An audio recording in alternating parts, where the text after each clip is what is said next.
Penang Bodhi Sanctuary is a non-sectarian Dhamma center located in Georgetown, Penang. We are non-sectarian in the sense that we embrace all the Buddhist tradition, regardless of the country and culture. Our aim is to celebrate the diverse path to freedom and enlightenment. The choice of practice is yours and up to you in embracing all of these possibilities. Here at Bodhi Heart, we also actively subscribe to the interconnectedness of the body, heart, and mind. We offer a range of spiritual programs.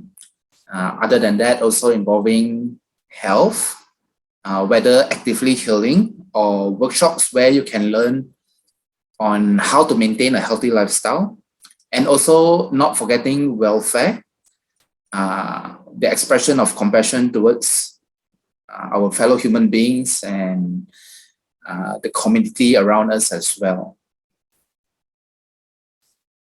So first and foremost, as I've mentioned, Penang Bodhi Sanctuary is located in Georgetown. We are a 8.4 acres wide sanctuary. If you look at the map, you can actually see that we are bordered by an Indian village, 2 different cemeteries, and at the back of our sanctuary is actually the forest reserve for Penang Botanical Gardens. So because of our unique location, the environment here is very serene, very green, and yet we are just a stone throws away from all the facilities in town.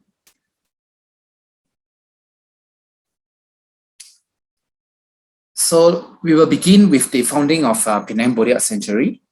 Penang Bodhi Sanctuary, the land was bought by a group of 7 landowners. So these landowners, they've gotten news of this piece of land available. So they pooled their resources and purchased the land. They have an idea of having a spiritual practice on the land. So, but they were undecided on what tradition to follow. Mainly because some of them come from different Buddhist tradition, and some of them are actually from the welfare background. So they actually invited Brother Ho Kwee Loon, who gave them an idea of having a not-sectarian center. The idea is so that we can have a space, a location, where we can have different Buddhist tradition carrying out different activities, where none of them are discriminated or pushed aside. So after a few years, this group of 11 landowners, they set up a trust known as Amrita Trust. So as of today, the land of Penang Bodhi Sanctuary is held under this trust, and the living landowners, they are appointed as the guardians for this trust. Here you can see the committee of Penang Bodhi Sanctuary. As I've mentioned, Penang Bodhi Sanctuary is a Dhamma center. We are not a monastery. So in that sense, we do not have any a board taking in charge of Penang Bodhi Sanctuary. So rather than that, we have a group of committee members overseeing the bigger picture of Penang Bodhi Sanctuary, where else the day-to-day administration is handled both by myself as well as my colleague, Brother Lim Seng Yao. We also have 2 gardeners here and a cleaner. So this entire area of 8.4 acres is totally handled by our group of layperson. And so now we will, I will show you the different facilities, the Dhamma halls and buildings available in the sanctuary. So we have seen the video earlier. That's a very big overview of the facilities available in Bodhi Heart. When we started Penang Bodhi Sanctuary, we were very clear that this place is not just a sanctuary for Buddhist practice. It's also a sanctuary for nature and for the preservation of the community around here. So because of that, the way Bodhi Heart is designed, the way our construction is carried out, is to have as minimal impact as possible on the environment. So doing this means that we can keep the original nature as it is. Of course, the frontage of our sanctuary is manicured, meaning that we have gardens where nature is a little bit tame. But as you go to the back part of the sanctuary, that is where the kutis for the monks are held. You can see the original state of the forest. So the other concept of Penang Bodhi Heart Sanctuary is also that we try to maintain as many wildlife here as possible. We try to live alongside them. Although sometimes we face a few challenges from them, but for my experience working here for so long, it's also a joy seeing all the different wildlife coming out in different time of the day. Okay, especially in Georgetown, where we are supposed to be an urban area, and yet we can live in harmony with all these animals around us. One unique feature of Bodhi Heart Sanctuary, because we are non-sectarian, the way all our halls are designed is to reflect this neutrality. So we do not have our building leaning towards any particular culture or country. So certain temples, if you see them, you can see very clearly that they are reflecting the Thai culture or Burmese culture. But in Penang Bodhi Heart Sanctuary, our buildings are all neutral. Puja Bodhi is the main shrine for Bodhi Heart Sanctuary. This is also the first center to be developed when we started the sanctuary here. So in 2007, we started off by building 4 walls surrounding a Bodhi tree, which you can still see here today. In fact, in the second picture with the Buddha Rupa, behind the Buddha Rupa is the Bodhi tree. So this tree was originally in this land. So we built Puja Bodhi around the Bodhi tree.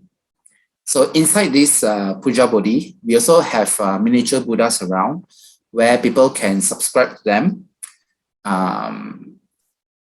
The reason being in Puja Bodhi, this is a center where every time when we invite members of the Sangha, they will actually carry out their pujas and prayers here. So it's also like a sort of blessing for the subscribers, having their name inscribed with the little Buddhas here. So as you can see, on the left, we have the main Buddha Rupa in Puja Bodhi. And then on the right, the top is the little Buddhas. And at the bottom is a stone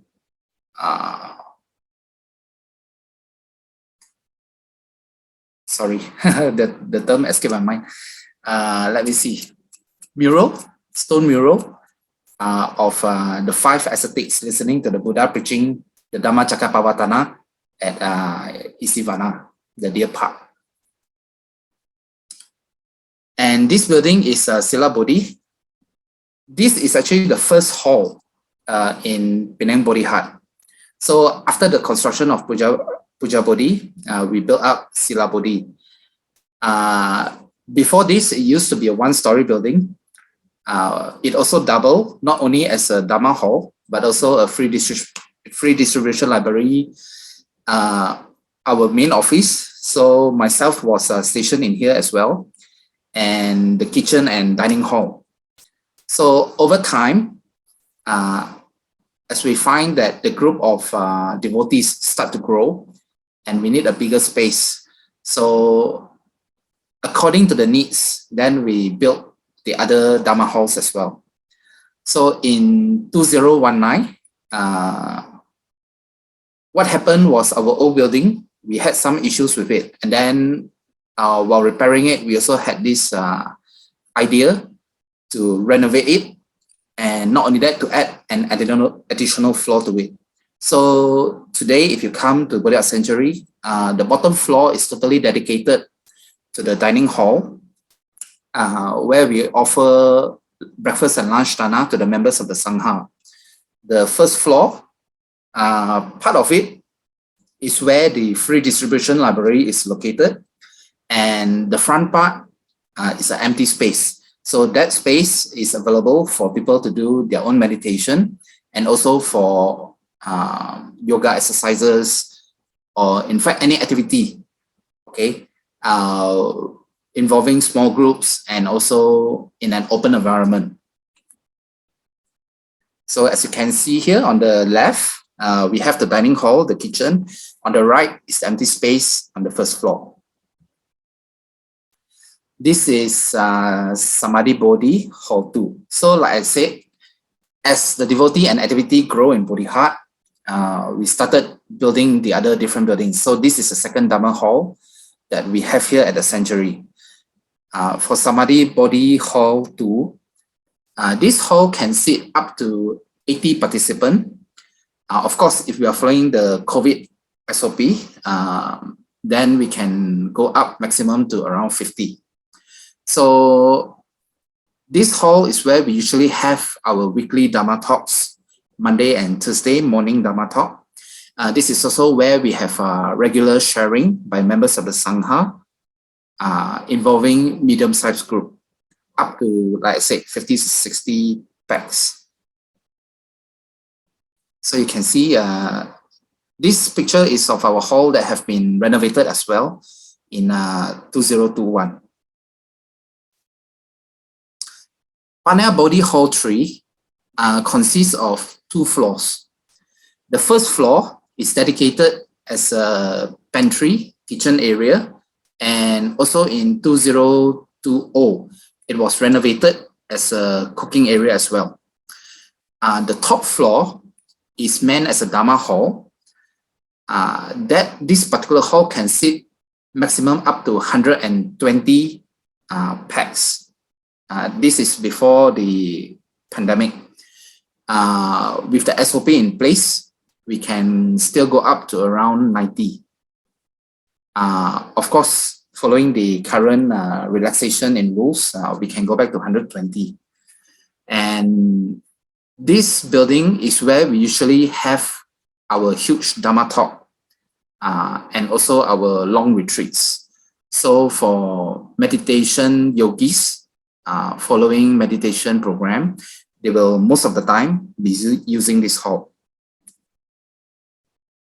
So you can see here, Panaya Bodhi Hall 3. On the left side, top is the kitchen area. The bottom is the front part of the hall.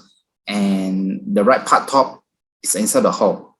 So in 2021, we also included a senior Sangha room in this hall. So this senior Sangha room is meant for elderly monks or even Dhamma teachers that are guiding the meditation retreats held in this hall.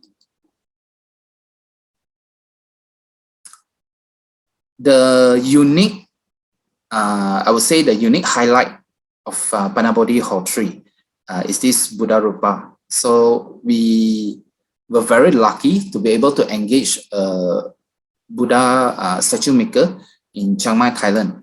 And this Buddha was carved in the Sukhothai style from green marble. So before 2019, this Buddha was actually placed external of the hall. And in 2019, we actually built a curve around it to make it part of the hall. Our earlier logic of having the Buddha externally, first is to maximize the space in the hall. Because once you have a Buddha in it without the altar, it will take up the space. So at first we put it externally.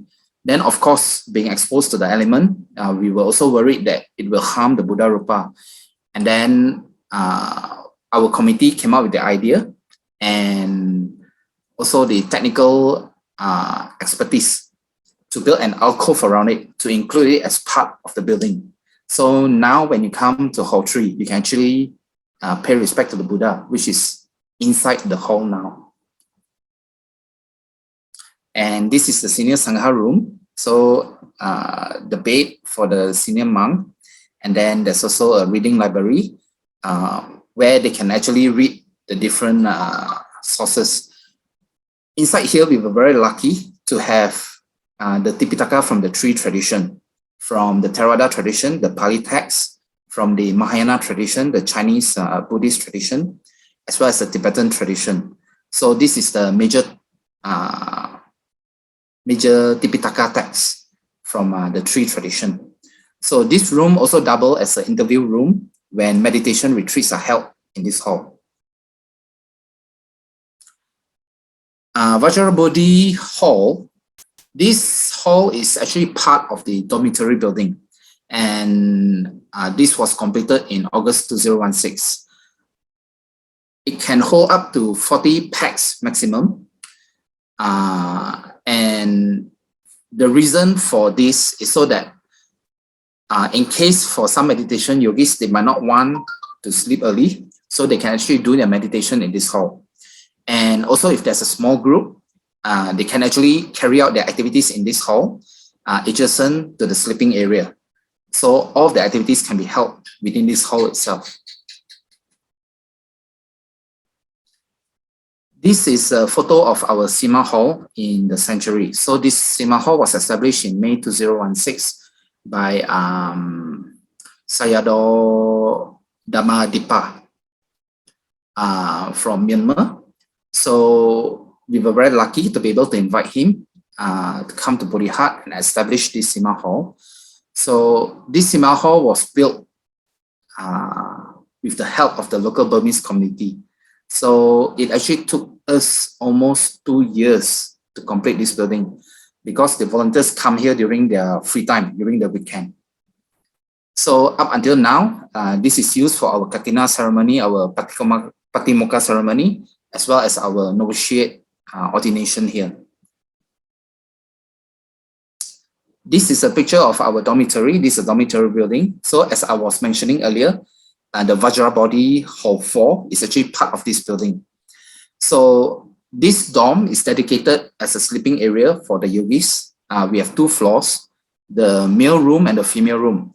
So for the men's, we have 14 beds in there, 14 beds. Whereas for the ladies, there are 80 beds, 80. The reason being is because usually for the retreats held at the center here, the ratio of men to women is almost 1:9.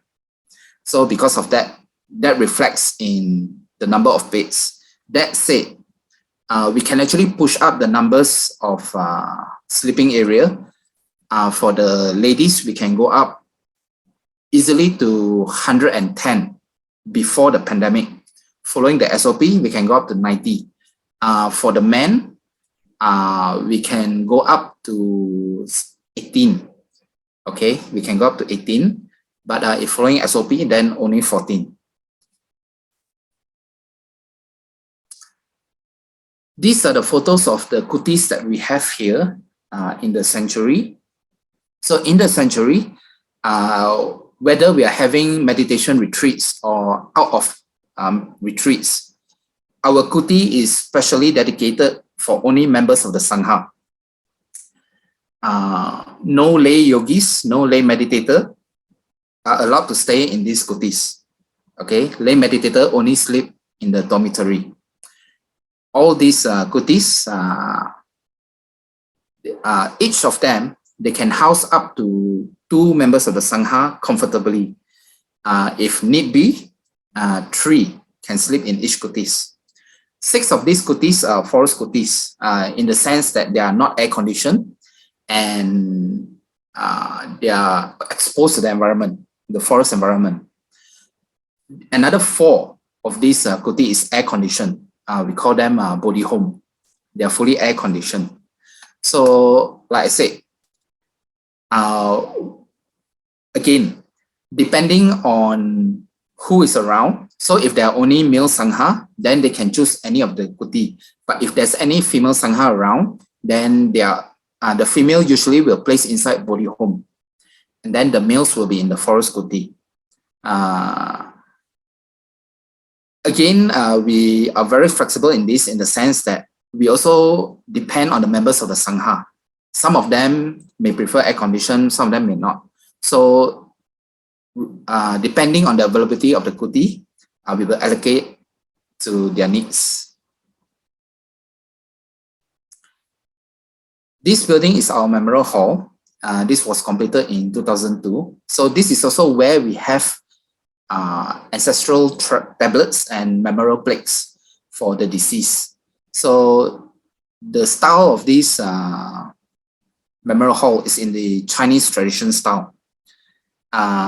Because of that, most of our Chinese Buddhist tradition, whether prayers, chantings, or Dhamma talks, they are also inevitably held at this hall. So also in March 2020, we established the Avalokiteshvara Grove in the compound of the memorial hall. So during the video earlier, you could have seen a statue of Kuan Yin, Avalokiteshvara. So that is located in the compound of the memorial hall itself. So this is the photo of the Avalokiteshvara Grove. These lanterns are also open for subscription. During the anniversary of the enlightenment of Kuan Yin, so we actually have prayers going on, and the devotees will subscribe to have their names on the lantern. So these lanterns will be light up on the 1st and 15th of the lunar month, as well as on the major dates such as Vesak Day, the Avalokiteshvara Enlightenment Day, our Katina Day. So when we have major festivals, these lanterns will be lit up. And at the northwest of our property, we have completed the Earth Store Bodhisattva Grove, or Siti Gaba Grove, in Chinese Tichang Wang. So this grove was completed in September 2020. This statue is around, let me see, it should be 15 feet high. Okay. And this also functions as a focal point for our Tichang Wang Sutta recital, as well as a memorial area. So for those who have passed away, their relatives will also dedicate small memorial plaques here. This is a Tibetan stupa located on the highest point of our sanctuary. For your information, this stupa is the second stupa built on Penang Island. The first Tibetan stupa is actually located in Pearl Hill. Very hard to access, deep in the forest. So this particular stupa was built with the intention of being a focal point for Dhamma practice. So different Tibetan Dhamma groups, they will come here to perform smoke offering, circumambulation, prostration, and also recitation of the suttas. So they will come here to do their practice. We also have two tea houses in the sanctuary. One is in front of Panabodhi Hall 3. The other one is located near Samadhi Bodhi Hall 2. When we have meditation retreats, or even when there are a lot of monks, we usually convert these tea houses as either a meditation, as a interview place for meditation retreats, or the eating area for the monks, especially the forest monks. So at the bottom right hand, you can see the forest monks. These are actually the group of monks following Chao Kung King. So they actually come here to have their meal, lunch dana, during the retreat held at the sanctuary. Also, if you are on the Penang Island and you are free during the afternoon, we welcome you, okay, to use our tea house here. Just bring your own teapot, your own tea, and you can make tea. You can drink tea here. You can have your discussion here. And these are some photos of the garden around our sanctuary. And like I said earlier, when we built this area, not only do we want this to be a sanctuary for Buddhist practice, but also a sanctuary for the wildlife and the plants here, the animals here. So some of you may have been lucky enough to see on the left side, this is what we call the Malayan giant squirrel. There are two hands width, okay, if you open your hand, okay, that size. In the sanctuary, we have a family of 4, 2 adults, sorry, four adults now. Okay, 4 adults. And in the second picture, this little pup, Malayan giant squirrel pup, I actually rescued it. So in this picture, it was actually holding onto my leg. Okay. Later on, we rescued it from a trap. Someone set a trap here. So I saw the trap and managed to release it. And I tried to get the adult squirrel to get it back, but it doesn't respond. So eventually I had to send it to the Pahilitan. Okay, the officers from Pahilitan. So they took over and then rehabilitate and release it somewhere else. And on the third, this animal is called a kolugo. This species is endemic to the Java Islands and North Peninsula Island. Some of you may think that it looks like a flying squirrel. Actually, no, it's a marsupial in that sense. It's a mammal in that sense. It has wings or flap of skin between the legs, and it can actually glide. So this animal is only active during the night, and we were very lucky to be able to snap a photo of it during daytime. Okay, if you're interested in all the different videos that have been shot for Bodhi Sanctuary, you can go to YouTube, just Google Penang Bodhi Sanctuary, and you will be able to see all the different videos. And of course, if you are talking about the sanctuary, one of the major elements is the Sangha members that we invite here to the sanctuary. For the Sangha members, first of all, when we invite them, it's either for the express purpose of giving teachings, Dhamma talks, or they are facilitating meditation retreats, or they could even be doing writing Dhamma books, or having their own personal retreats. Our kuti is also open for compassionate, in the sense that, for example, some monks need medical treatment. So they will usually stay at Bodhi Hut, the kutis here, and then during the daytime, they will go to the nearest hospital or nearest medical treatment facility for their treatment, and then after that, return back to the sanctuary. So as mentioned, Penang Bodhi Sanctuary is a non-sectarian Dhamma center.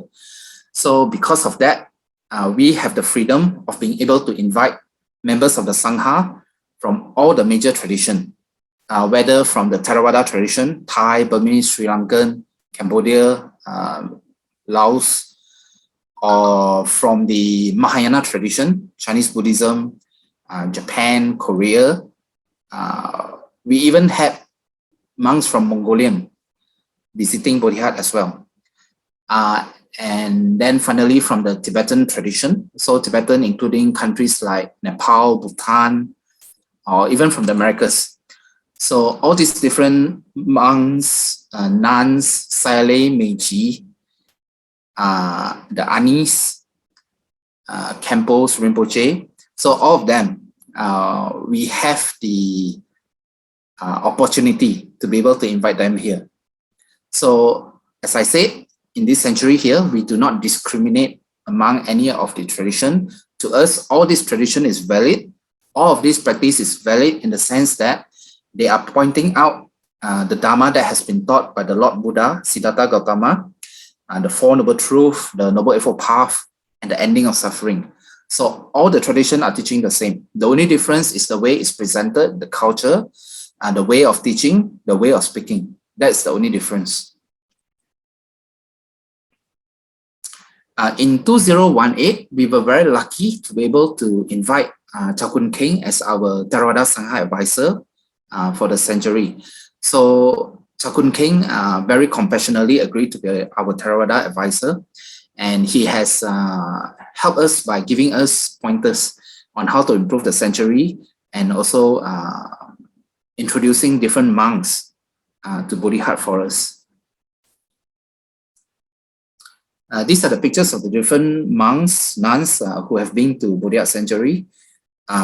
So you can see Achan Panisaro Bhikkhu, Sayalay, Dipankara, Okay, and then you have Jongsa Khyentse Rinpoche.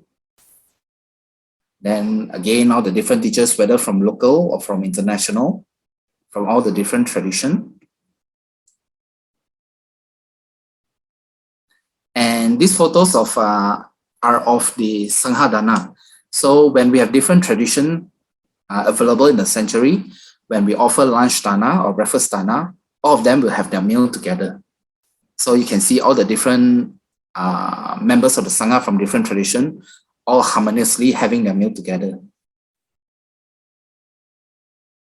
So as part of our commitment to serve the Sangha and Sasana, we have a few different programs running in the sanctuary. Not only do we actively invite them to give teachings here at the sanctuary, what we do is actually we sponsor little monks and nuns, novices in different countries under the tutelage and guidance of very able teachers. So we'll sponsor a few of the novice monks and nuns and support their education and food. So we were able to run this program up until 2017. So after that, we stopped the program for a while. We may restart this program again in the future, but for now, our focus is more towards humanitarian needs. This is the other program that we have. We actually support Dhamma teachers by sending them Dhamma books. So as mentioned, we have a free distribution library here. So many other Dhamma centers were also very kind. Whenever they print new books, they will actually send to the sanctuary. So here we will actually check with those different monks from different centers. We will pack them out and send to them. So for example, at the top right, we have Bante Rob Norris or Bante Rakita. He's currently in the Philippines, working with the underprivileged, the poor, and also I believe he's also helping the local Searchy center in Philippines as well. And then we also send the Dhamma books to Germany, to some Dhamma centers there as well.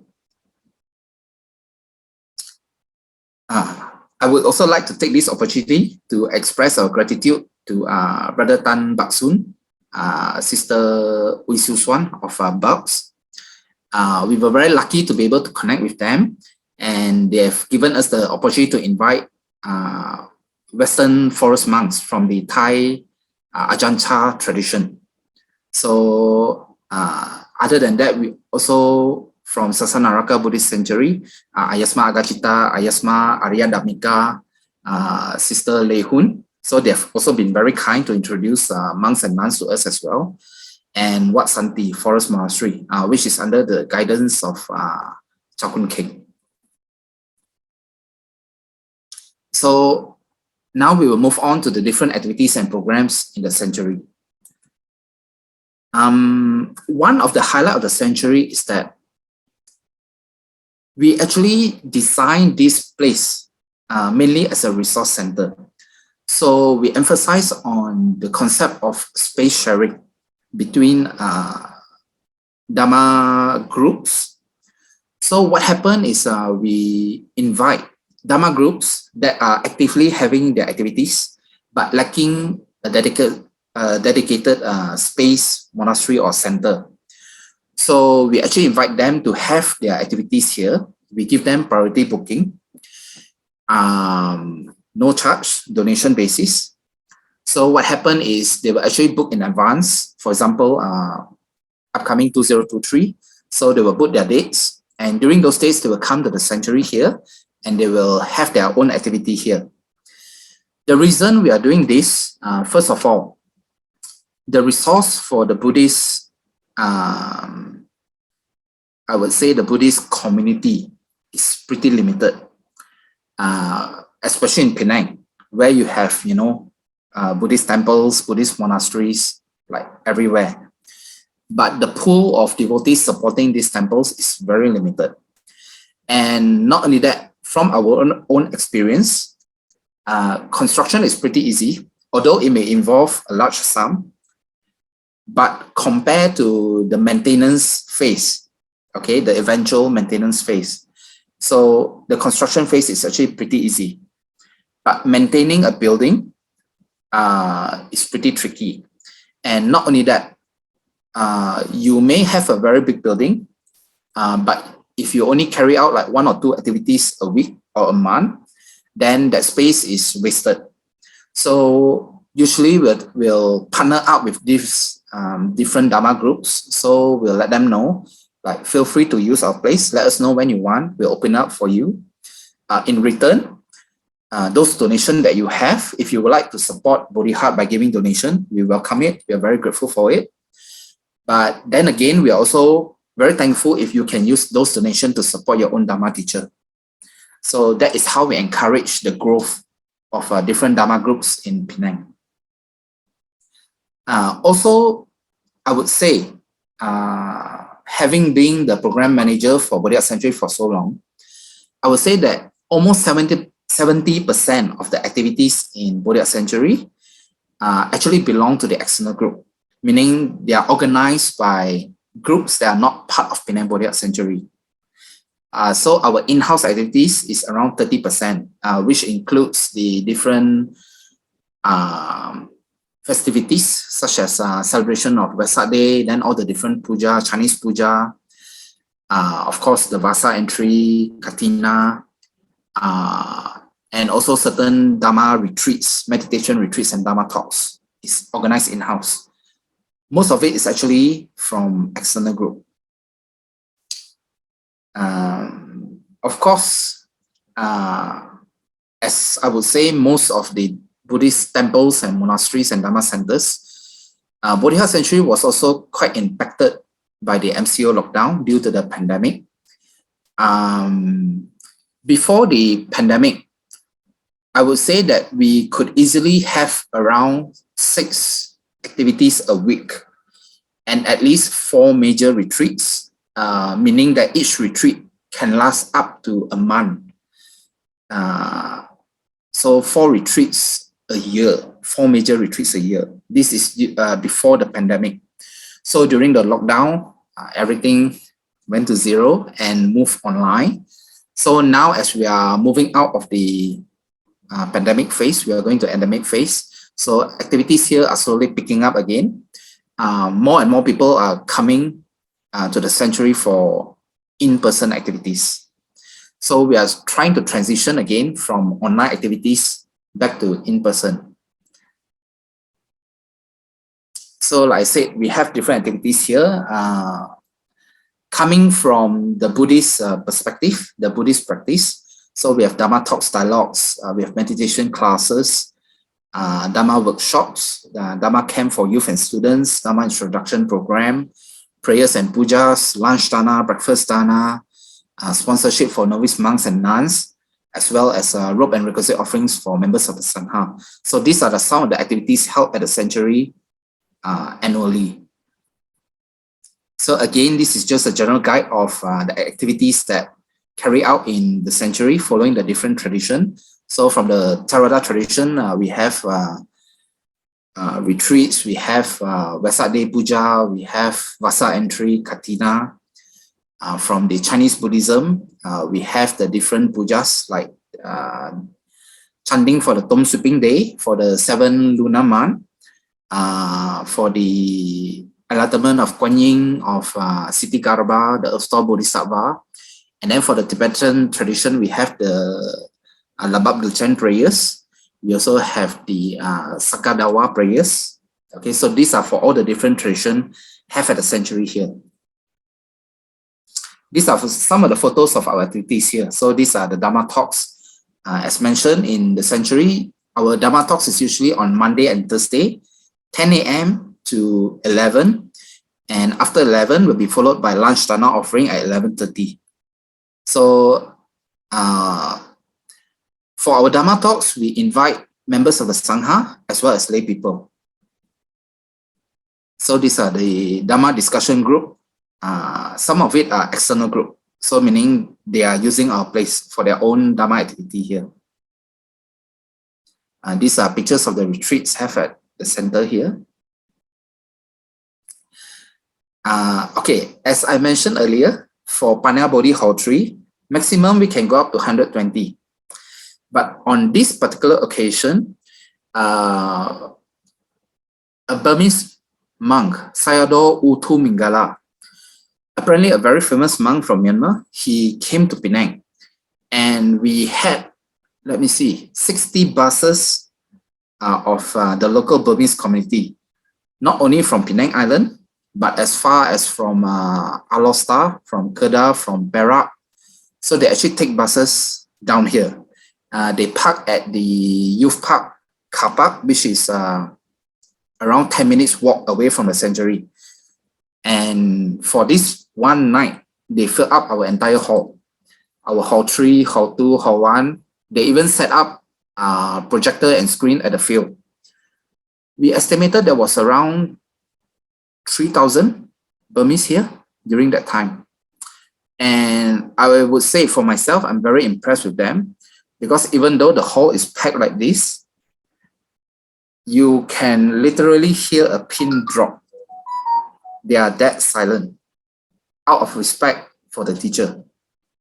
Okay, and during the 3 hours talk, so packed, no one moving. No one went to the toilet, no one, do anything. Just sit there quietly, listening to the Dhamma teaching. Here again, some of the retreats held at the sanctuary here. Venerable Kai Chao, Zen Master, let me see. Sorry, Myon Am Sunim JDPS. He's a teacher from the Korean Zen tradition, Kwan School of Zen. Okay. And then again, the different retreats for children, for youth, teenagers. This is a photo of our Sima Hall establishment. And also, right after establishing the Sima Hall, we held the Upasampada ceremony for 3 bhikkhus. So they ordained in the Burmese tradition. And they are still, currently they have their own center in different parts of Malaysia right now. And these 3 were ordained in Bodhi Sanctuary. So the bottom photo is a photo of the novitiate program. So every year, not counting during the MCO, every Chinese New Year, we will have a Burmese novitiate program here. So the local Burmese community, because the factory is closed, so they will come here to have their novitiate program. And these are the monks for Pinabata at the sanctuary. Mahasanghadana for the Chinese tradition Sangha. Pujas and blessing in the sanctuary. This particular puja was carried out in the Burmese style, but held at the Tibetan stupa area. So you can see the Tibetan stupa decorated very beautifully with flowers and lights. These are some of the pujas held here at the sanctuary as well, in the memorial hall area. This is in Puja Bodhi. This photo is of our Katina. So for this year, our robe offering ceremony is actually on this Sunday, 9th of October, our robe offering ceremony. For example, this year we have 3 monks and 3 sayalays staying here at the sanctuary for Vasa. So every year we will invite different monks or nuns, and they will come to Bodhi to keep the Vasa here. This is the Katina, I believe, for the year 2015. 2017. Okay, these are the puja for the different Enlightenment Day. So in this particular one is for Siti Kaba. And of course, we are very happy to have Ayasma Agachita with us. This is the Sutta Study Workshop. So I believe we are having a series of workshop coming up again next year, 2023, by Ayasma Agachita. And here we also organize programs for university students and college students as well, whether local or overseas. So here you can see pictures of students from USM, from, I believe from Utah, yeah, from Utah. And then there's also a group of students from the UC of Wisconsin, US. So we have covered the spiritual practice. Now we are going to the body part, the health. So here at the Sanctuary, we also have program for healthy living, healing, health. So whether from traditional Chinese medicine, Indian medicine, Thai medicine, or even energy works such as Qigong, prana healing, and also from Western style medical practitioners.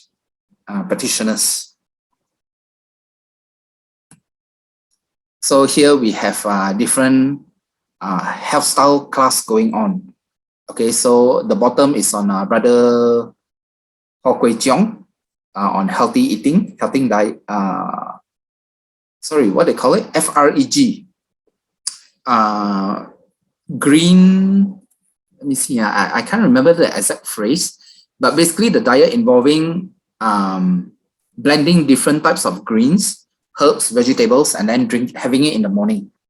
Okay, as part of changing our diet. Okay, and then of course we have the yoga stretching classes. This is the traditional Indian, Chinese, Thai healing session at the Sanctuary here. Yoga classes. We also have different mental health workshop. So for example, in this, we have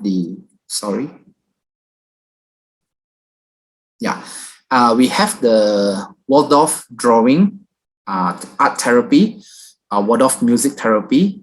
We also have a program known as the Family Constellation from Taiwan.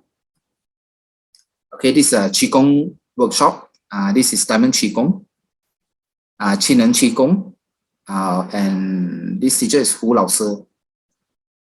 Qigong healing, prana healing. Not only are we focused on health, but we also focus on welfare. So as part of our welfare program, we also have the Sivasanta Free Clinic, where we partner with the Temple of Fine Arts and Hindu Sangam to organize this free clinic. We also have a blood donation drive and compassion in action programs. So these are photos of the Sivasanta Free Clinic that we have here at the Sanctuary. Okay, you can see the blood donation drive, the food bank. These are some of the programs that we have here at the Sanctuary during the lockdown, the pandemic time. So our donors were very kind enough to pool their resources. So we buy the different food pack and offer it to the local community here. Okay, we work together with the Penang Food Aid, the Urban Life Volunteers. We also have outreach program for international disasters. So in 2015, when there's the Nepal earthquake, so we actually reach out to them as well. We kick off a donation drive here in Penang, together with Suiwa supermarket, also with the Hindu Sangam. So we managed to collect the fund and send over to Nepal to help them. Also for the Myanmar flood, in 2016, myself and my colleague, we actually went to Myanmar to deliver the food aid there as well. And we were very lucky to be able to have, to support the efforts of Saleh Dhammachari from Vietnam. So she had this program called Karuna Dana, where we donated food, oxygen aid, and medical aid to the monks and nuns in Myanmar, especially those in the outlying areas, the kampong area, the forest area, where it's very hard for them to get help. So we were able to send out food aid, medical aid to all of them. Also part of Saleh Dhammachari's effort in Sri Lanka, following the political upheaval there. The Life Liberation Group, so release, animal life release. And these are the volunteers at the Sanctuary here, the Burmese community.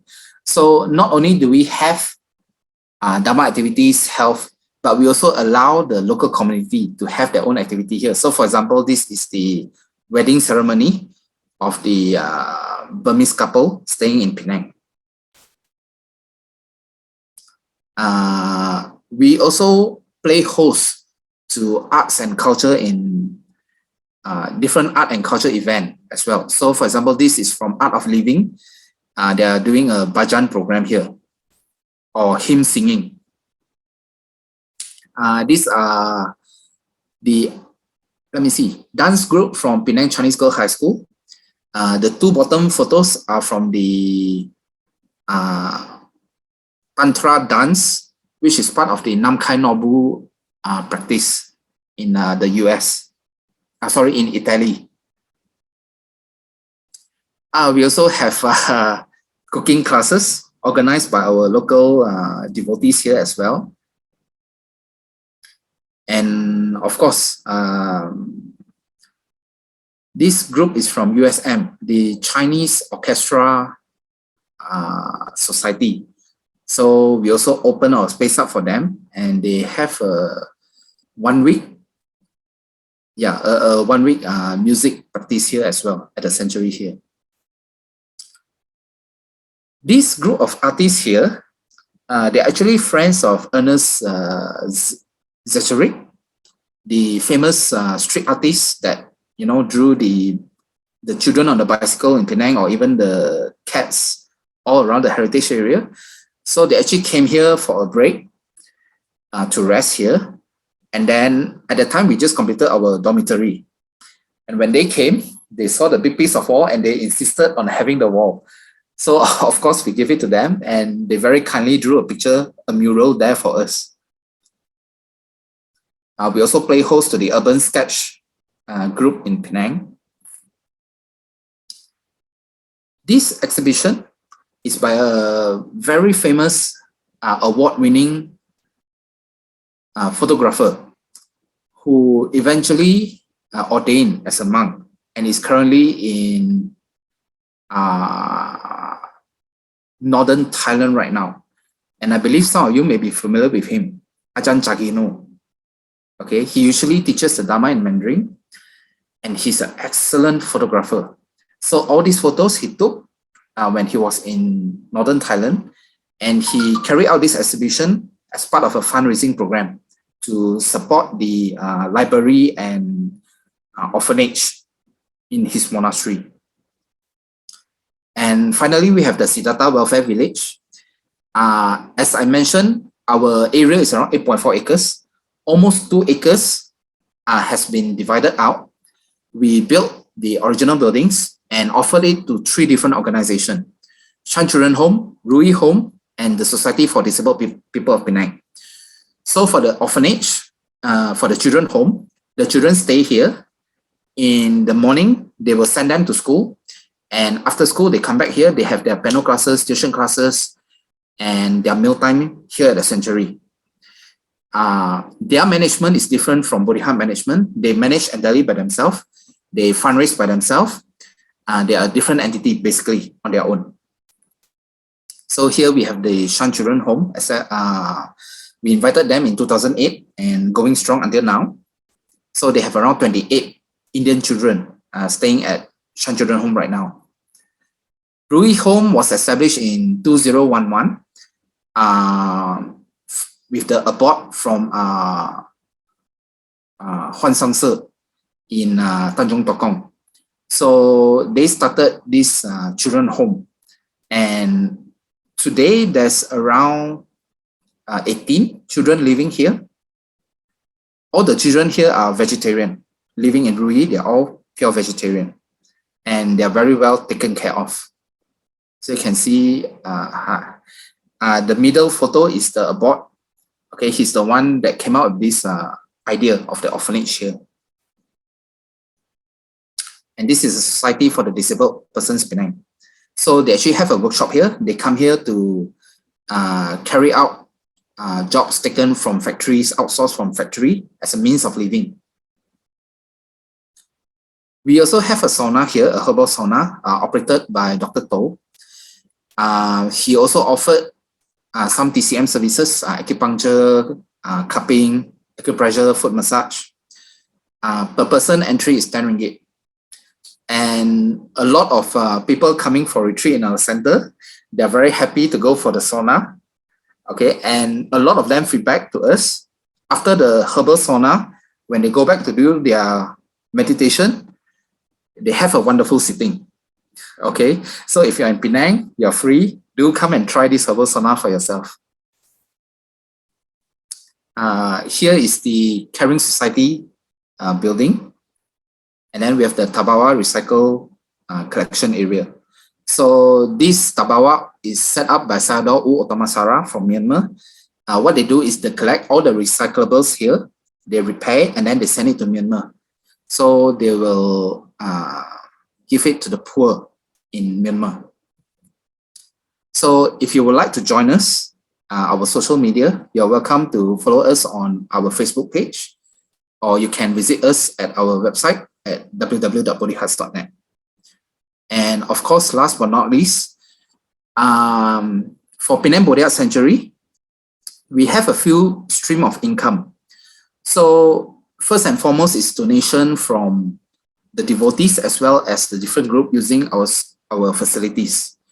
Secondly is from corporate groups or private groups having their own private event here at the sanctuary here. So they rent our facilities. So that's our second source of income. Our third source of income is derived from the pujas and prayers held at the sanctuary here. So when they subscribe for the prayers here, they are also helping to support all the different Dhamma activities as well as the maintenance of the facilities here. So with that, we'll come to the end of this sharing.